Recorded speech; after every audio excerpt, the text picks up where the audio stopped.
Okay, this time around we're going to take a look at matrix notation and algebra. We're basically going to do a formal dive look at matrices. We introduced them at the end of the last chapter when we solved systems of linear equations that had 3 variables in them. But now we're actually going to kind of formalize our work with matrices.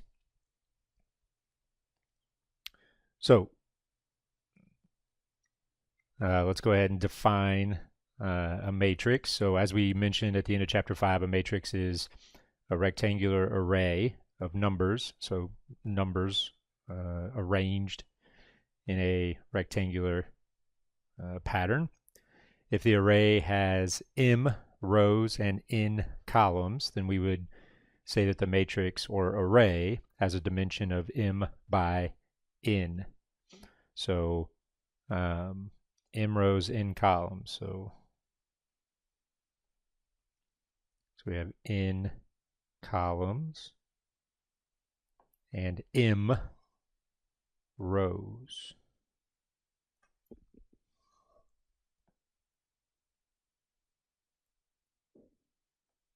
So the first number is the number of rows and the second number is the number of columns. And then if we want to refer to a specific row or column, we're going to use the notation I and j. So the ith row and jth column. And then if you want to refer to a specific entry in the matrix, we'll use an ordered pair that tells you what row and what column. So I, comma, j. So as you can see, we've got numbers arranged in a rectangular pattern here. So A sub 1, 1, it's not an 11, we would say 1, 1, first row, first column. Then the one to its right, this one, we'd say that's first row, second column. So it's not A sub 12, it's A sub 1, 1. And then that pattern would continue where that first number means first row. So everything in this first row would have a 1 down there in its subscript. Then the second number is which column it is. And then you'd finish with the nth column, however many columns there are, the 10th column, 20th, 15th, 11th, whatever it is. And as you work your way down, you would change rows, right? So this is second row. So all of these start with a 2. And then eventually get down to the last row, which is the mth row. And then we typically use capital letters to represent matrices. Textbooks often use bold letters, so I've attempted to bold them in this so you can kind of see. But using capital letters is not uncommon, and then bold letters is also pretty common. If you have a matrix that only has one row only, that's it. You could also call that a row vector. It is a matrix. It's also a matrix. But it also could be called a row vector. So it's just a matrix. It's just a matrix with one row. It can have any number of columns, but we also call it a row vector. And then however many columns it has, we would say that's the dimension of that vector. So if it had 3 columns, we'd say it's a dimension 3 row vector or a 3 vector. So nothing too particularly amazing here, just a matrix with one row we call a row vector. And then similarly, we would have one, if you just have a matrix with one column, we call that a column vector. And again, however many entries it has, which would be how many rows it has, that's its dimension, and we would call that, so if it had m rows, we'd say its dimension m and call it an m vector. So if it had 8 rows, it'd be an 8 vector, 8 column vector with dimension 8. So again, row vector, column vector is just a matrix that has either one row only or one column only. All right, so let's work with this idea. Let's see here. So find the dimensions of the following matrices. Let's go look.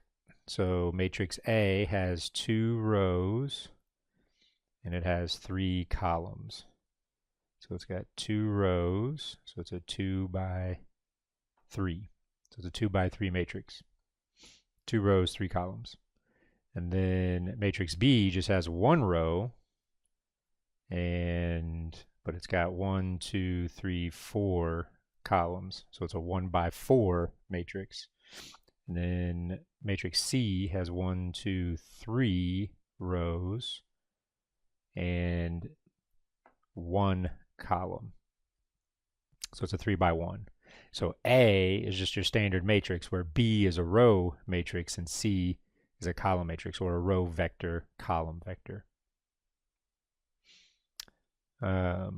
So let's practice with our notation to identify one specific entry in the matrix. So I've got this matrix A here, and I want the 1, 2 entry. So I want the first row, second column.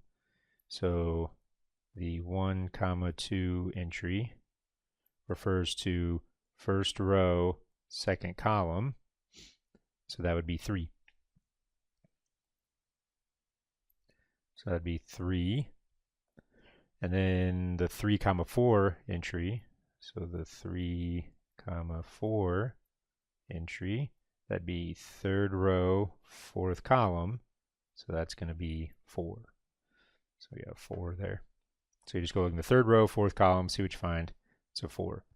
So that's how we're going to identify which entry. If we want to, refer to a specific entry, that's one option for how to do that. You could also, it's perfectly okay to use the other notation you saw in the definition. You could also say A, because its matrix is capital A, so lowercase a would be commonly used for the entries. And you would say A sub 1, 2 is 3. Or you could say A sub 3, 4 is 4.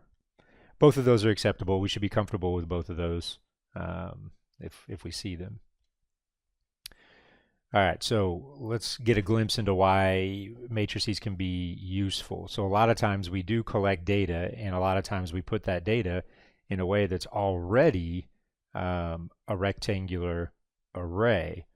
So for this example, we have a 3-day-long fencing competition. So there's 5 competitors: Ariana, Elise, Elysia, Laura, Britta, and Danuta.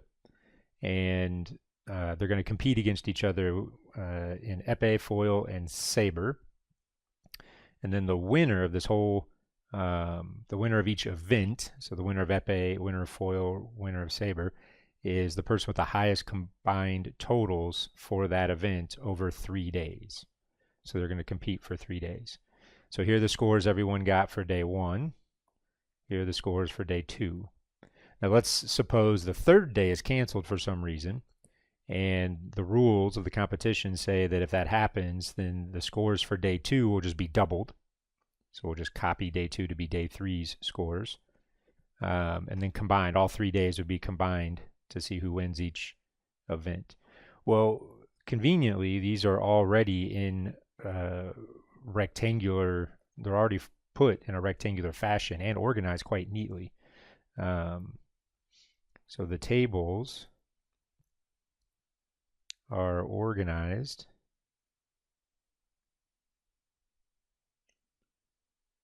rectangular arrays. So since they already are, it's quite convenient to say, you know what, why don't we just call day 1 matrix A, and if we leave everything as is, 13, 6, 15, 11, 4, 12, 12, 7, 9, 9, 3, 11, 10, 9, 14, then it's pretty easy to see that these are all the epee scores, these are all the foil scores. This is Danuta right here. So if we just leave everything as it is, we can still get all the information we need out of it. But it's in a form that we can now use efficiently for calculation, for doing calculations. Well, with that in mind, why don't we just call day 2 matrix B, and we'll throw all its data in there.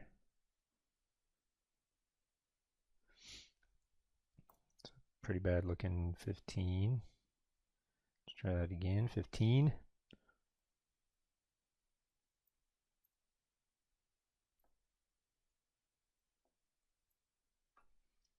But we need day 3. Now remember, day 3, they just double day 2's scores. So I would just double matrix B. So I'm just going to double those scores. We're just going to do what it says. We're going to double the scores. So we're going to get 20. We're going to double day 2's scores. So it'd be 20, 18, 28. And then we'll just double all the rest. see what we get here.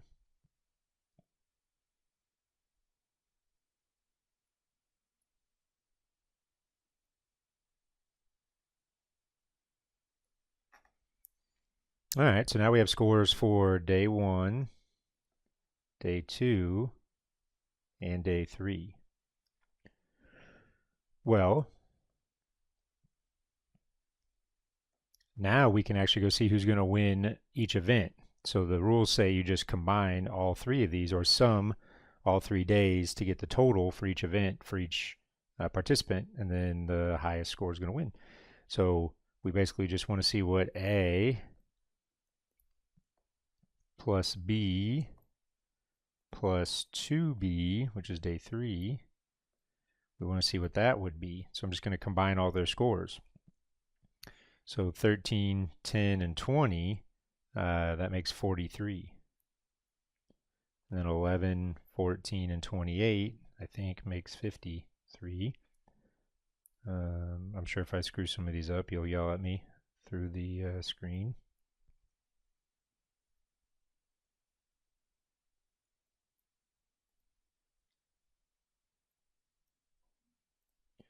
And continuing in this fashion, we get the following combined scores. So we can see that in Sabre, there's a tie. Ariana and Eliza tied with 57. We can see in foil, looks to be the winner's going to be Ariana. And then in epee, it looks like the winner's going to be maybe Eliza. So again, just kind of gives us an idea of like the usefulness of matrices is sometimes we can take data that's already in a rectangular array, turn it into a matrix, and we can do some work with it, some arithmetic, perform some operations. And then, or we can take data that's not in a rectangular array, put it in a rectangular array, and go from there. All right, so with that in mind, it looks like we need to be rigorous as we want to be at this point, and start defining what it means for matrices to add matrices or have 2 matrices that are equal, or basically perform some mathematical operations on matrices. So let's go ahead and start to formalize that. Let's start with what it means to be for matrices to be equal. We'll begin there. So let's say you have 2 matrices, matrix A and matrix B. They're both m by n. So notice they're the same dimension. So a lot of times in mathematical definitions, every little thing carries a lot of weight and is super important. You can't gloss over it. So let's say you have 2 matrices that are of equal size, equal dimensions, where A sub ij is an entry in matrix A and B sub ij is an entry in matrix B. Well, matrix A would be equal to matrix B if all corresponding entries in both matrices are equal. So the ijth entry of A has to be the exact same as the ijth entry of B. And this should be true for every single row and column. So I know it's written with a lot of fancy notation. So in red, I've got kind of like a layman's explanation here. So A and B have to have the same dimensions, and all corresponding entries have to be equal in value. So if you have 2 matrices of equal dimension, same dimensions, and all the corresponding entries are exactly the same in value, then those matrices are equal. So now we know what it means for 2. We have a definition for 2 matrices that are equal. So how do you add 2 matrices together? Well, let's set it up the same way. Let's say we have matrix A and B of the same size. So they have to be the same size, same dimension. Oh, sorry. They have to be the same dimension. And then A sub ij and B sub ij are the entries of each of those. We can define the sum A plus B to be a new matrix C. Its entries are C sub ij. And the way that you would define the sum is you would take the corresponding entries of A and B, so A sub ij, B sub ij, so they have to be the exact same row, same column. You add those together, and then that gets placed in the sum in the same row, in the same column. So you basically go match up corresponding entries in A and B, you add them together and put them in the exact same position in the sum. So A and B have to have the same dimensions. You sum the corresponding entries and put those sums in the corresponding position of A plus B, which we did this, right? We actually just did this for the fencing one.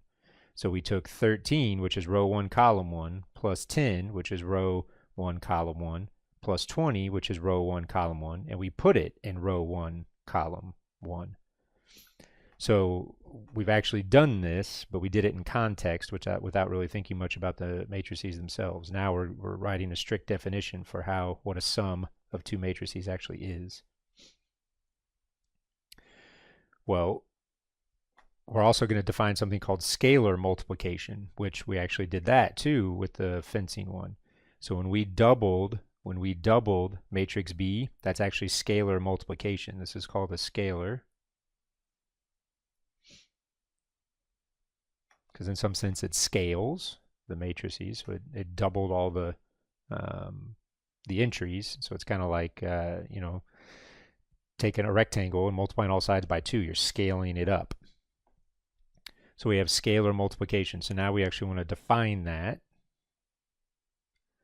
So we're going to say if C is a real valued constant called a scalar, and matrix A is an m by n matrix, then the scalar multiple, C times A, will be a new matrix D. And the way you get its entries is you take the entries of matrix A and multiply all of them by C. So you just take every single entry in matrix A, you multiply it by C, and then, if you read carefully, it says put the answer in the exact same row and column. So row I, column J. And do that for every single row and column.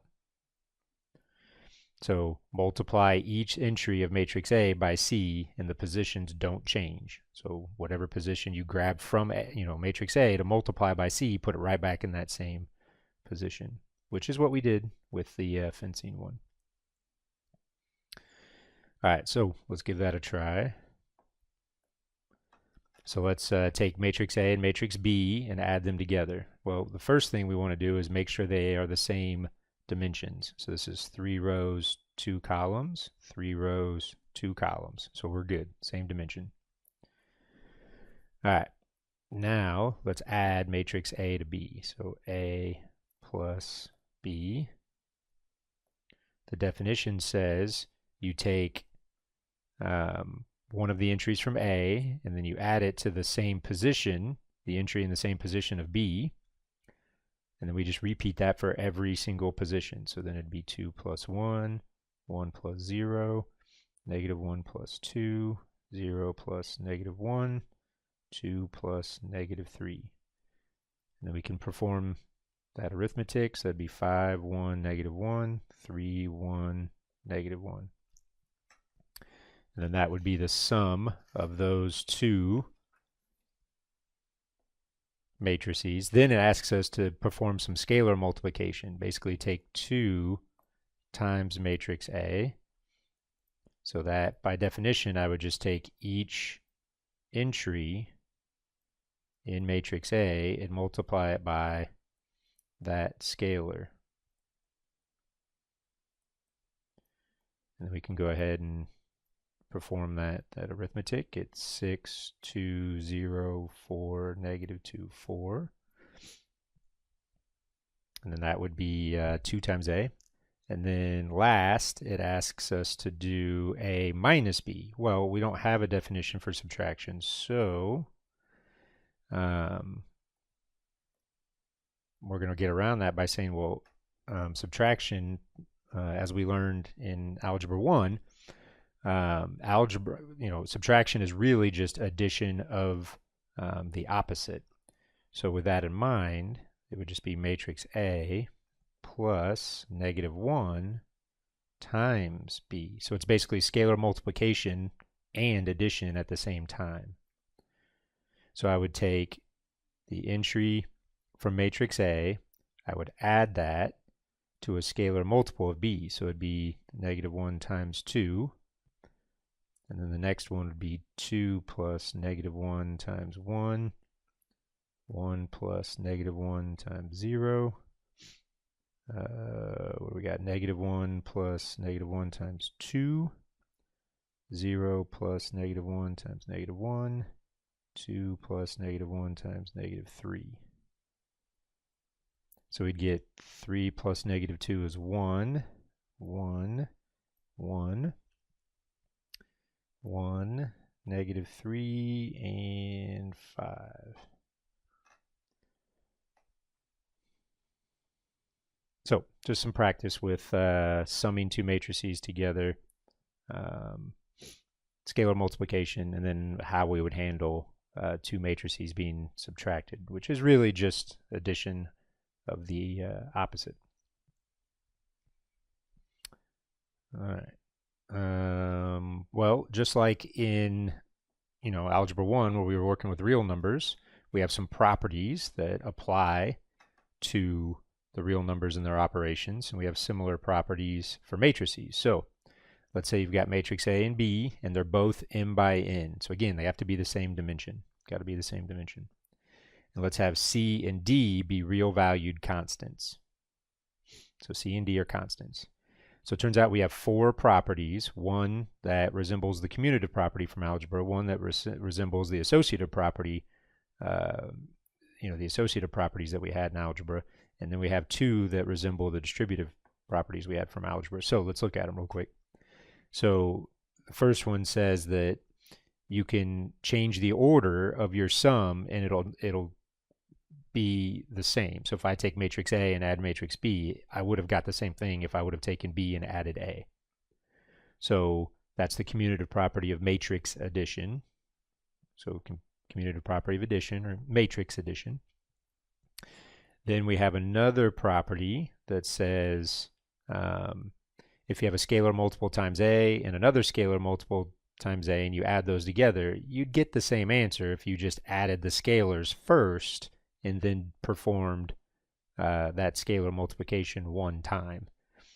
So you can think of that as, a distributive property for scalar multiplication, because it is, kind of like you're distributing that matrix A, if you want to kind of think of that way to give it some context. Or you could have a scalar times a matrix A, the same scalar times a different matrix B, and that would be the same thing as if you just would have added the two matrices together first and then performed the scalar multiplication. So either way, you'd get the same answer. And again, you could think of that as another distributive property, because it's almost like you're distributing the scalar. So again, just trying to give you some context, to relate it to something you've already studied. And then last, let's say you have a scalar that's the product of two numbers, so C times D. And you want to do that scalar multiplication, which you could do. You'd get the same thing if you just did the scalar multiple of one of those factors first. So D, do scalar multiplication for D times the matrix A, and then take that answer and do another scalar multiplication with C.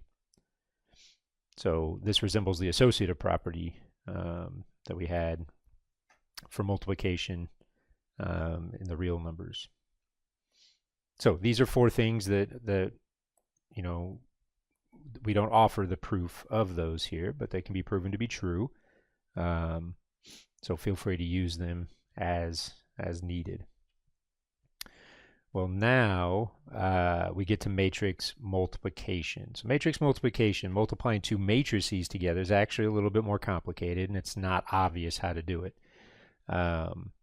So we'll start with what the definition is. So it just says that if A sub ij is an entry of matrix A, and B sub ij is an entry of matrix B, well, notice matrix A, its dimensions are m by n, but matrix B has dimensions n by k. So they don't have to be the same dimensions. However, notice there is a requirement. It says that the number of columns of the first matrix has to be the same as the number of rows of the second matrix. So there's a subtle important fact buried in this definition. So let's not lose sight of that. That's why those ends are a different color. A matching color, but a different color nonetheless. That's why they're blue. Then we can define the product of those two matrices to be a new matrix called C. Its dimensions will be M by K. So its dimensions are the number of rows of the first one and the number of columns of the second one. So this matrix multiplication requires a little bit more thought. And the way you get the entries of the product of this new matrix C is, here's how we get all the entries of C. So let's say you want the first row, first column of the product. Then you're going to take all the entries of the first column. So we're going to take, well, like I've got it written out here. So you're going to take A, so whatever row you want, I, you're going to take A sub I column 1 times B sub 1 column J, and then add that to A sub I column 2 times B sub 2 column J, and continue till you get to column N or row N of B. Now, so again, that looks scary, but we always try to, peel back the difficulty and try to make it as easy as possible. So that's what you see in red up here. Is there's a little song to help you remember how to do this. So this is if you get this stuck in your head, it helps actually quite a bit. So we always remember it's row by column, row by column, row by column, line by line. And if we just sing that over and over in our head, it'll stick. It'll annoy the crap out of us, but it'll help us remember how to multiply two matrices. All right, let's give this a try. So remember our song, row by column, row by column, row by column, line by line. Let's see if we can do that, do some matrix multiplication here. So what that fancy definition is trying to say is, first, go look at the dimensions of your matrices. So this is a 1 by 3. And this is a 3 by 1. Well, the first requirement is that the last number and the first number have to be equal. So the number of columns has to be the same as the number of rows, and they are. All right, so if those match, we actually can multiply these together. If they don't match, then you cannot multiply them together. There is no product for the two matrices if those two numbers are not the same in their dimensions. Then it says that the outer numbers of their dimensions, that is how big the product matrix will be. So this is going to be a 1 by 1 product. So what that means is when I go to do A, B, it's going to be a 1 by 1. So there's just going to be one entry in it. It's going to be one row, one column. Now, how do you get it? Well, the song tells us. You do row by column, row by column, row by column, line by line. So what that's telling me is, like the definition says, we're going to take this one, and we're going to multiply them together. And then you're going to add this one times that one. So it'd be -1 times 2, and then you're going to do that one times that one.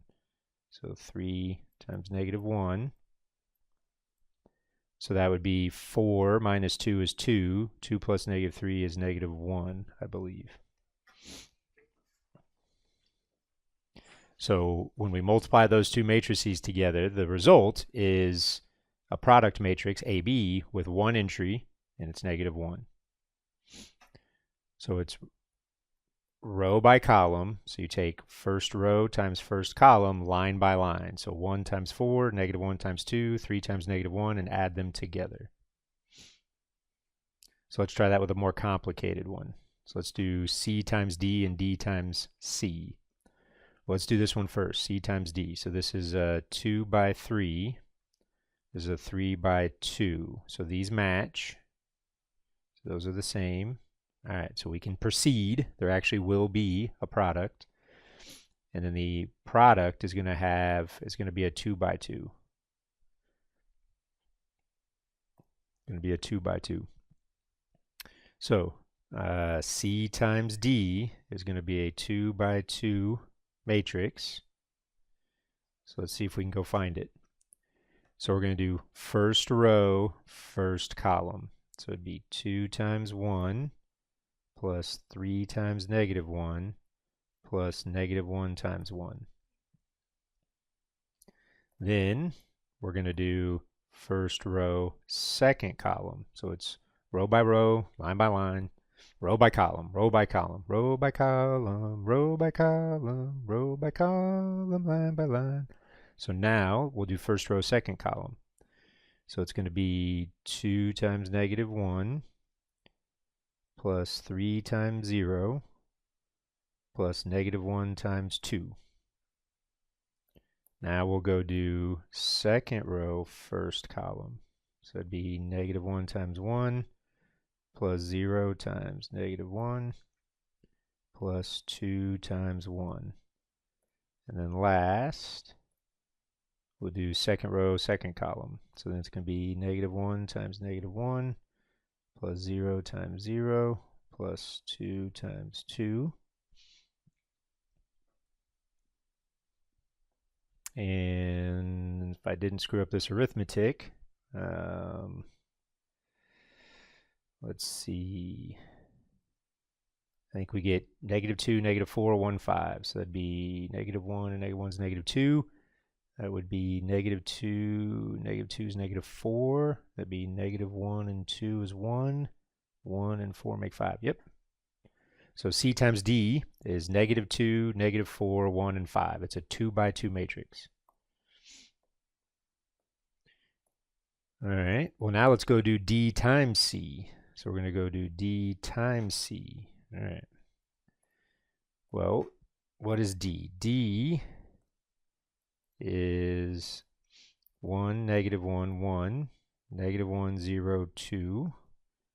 And C is 2, negative 1, 3, 0, negative 1, 2. So this is a 3 by 2, and this is a 2 by 3. Ooh, they do match. We are allowed. And the answer is going to be a 3 by 3. The answer is going to be a 3 by 3. 3 by 3. All right. So let's do that. 3 by 3. So we're going to do row by column. So it'd be 1 times 2 plus negative 1 times negative 1. Then we'll do this column. So 1 times 3 plus negative 1 times 0. Then we'll do this column. That'd be 1 times negative 1 plus negative 1 times 2. And then we'll switch and do second row, first column. So that'd be negative 1 times 2, 0 times negative 1, negative 1 times 3, plus 0 times 0, negative 1, negative 1, 0 times 2. And then we'll do the last row. So it'd be 1 times 2, 2 times negative 1, 1 times 3.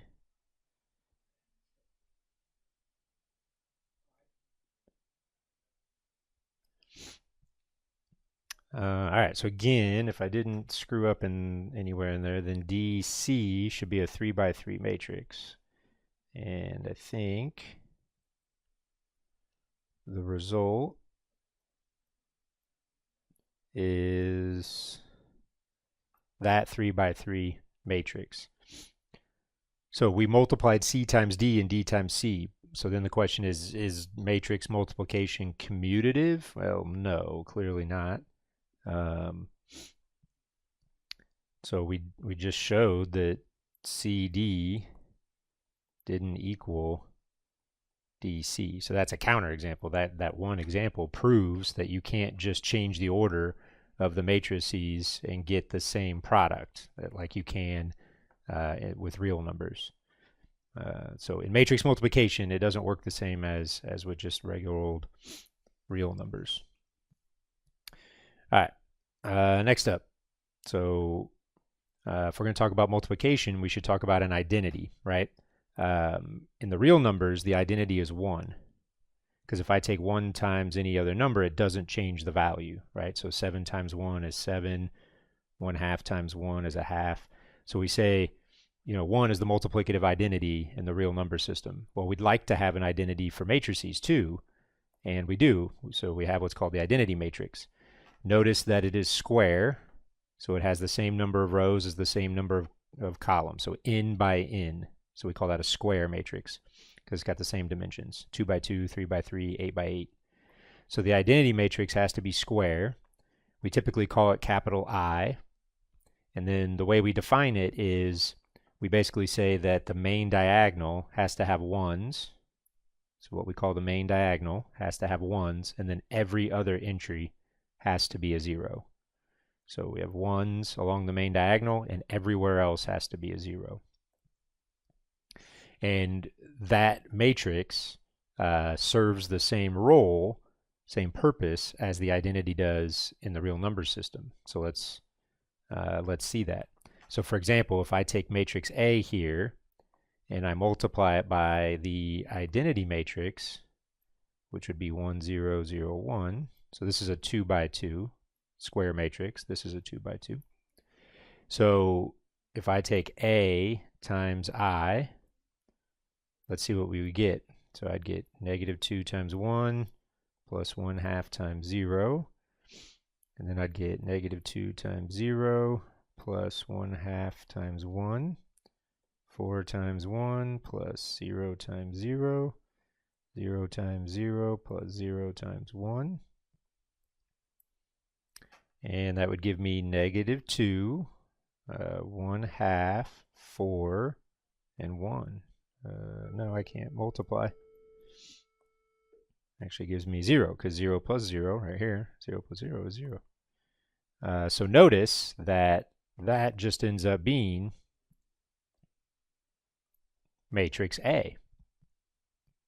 So by multiplying by the identity, it didn't change the matrix, the values inside the matrix, that's kind of the idea of the identity for any operation.